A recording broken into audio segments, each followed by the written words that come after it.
সুপ্রিয় সুপ্রিয় হবিগঞ্জবাসী, আজকে ব্যারিস্টার সাইদুল হক সুমন এমপি মহোদয়কে হত্যার হুমকি প্রদান করার প্রতিবাদে এখানে সমবেত জনতার একাংশ সকলকে জানাই আমার মজবুর শুভেচ্ছা এবং রক্তিম অভিনন্দন।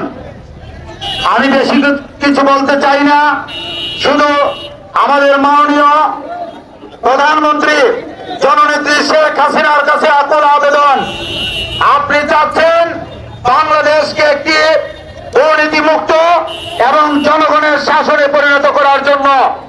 আমরা বিশ্বাস করি আপনার মন মানসিকতা বাংলাদেশকে এগিয়ে নেওয়ার, কিন্তু বাংলাদেশের কিছু মানুষের কারণে উল্টো পথে হাঁটছে। আমরা কি দেখতে পাই?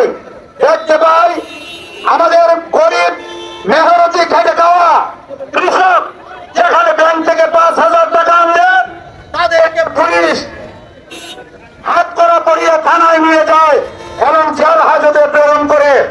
অথচ এই কৃষক বাংলাদেশকে এগিয়ে নেওয়ার জন্য অর্থনীতিতে অন্যতম ভূমিকা পালন করেন, কিন্তু বাংলাদেশে হাজার হাজার কোটি টাকার দুর্নীতি করে তাদেরকে বাংলাদেশ থেকে নিরাপদে বিদেশে যাওয়ার পথ করে দেওয়া হয়। এক দেশে এরকম আইন চলতে পারে না।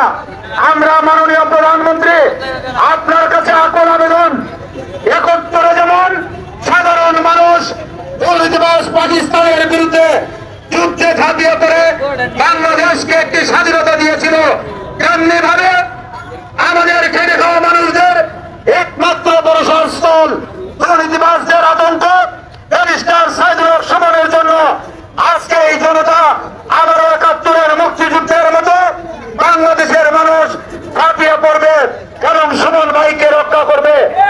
আমরা বিশ্বাস করি আগামী 24 থেকে 48 ঘন্টার ভিতরে সুমন ভাইকে যারা হত্যার হুমকি দিয়েছে তাদেরকে আইনের আওতায় এনে চিহ্নিত করে আমাদের সামনে দৃষ্টান্তমূলক শাস্তি প্রদান করবেন। পরিশেষে আগামী যে কোনো আন্দোলন সংগ্রামে সুমন ভাইয়ের সাথে আমরা সবাই থাকবো। যে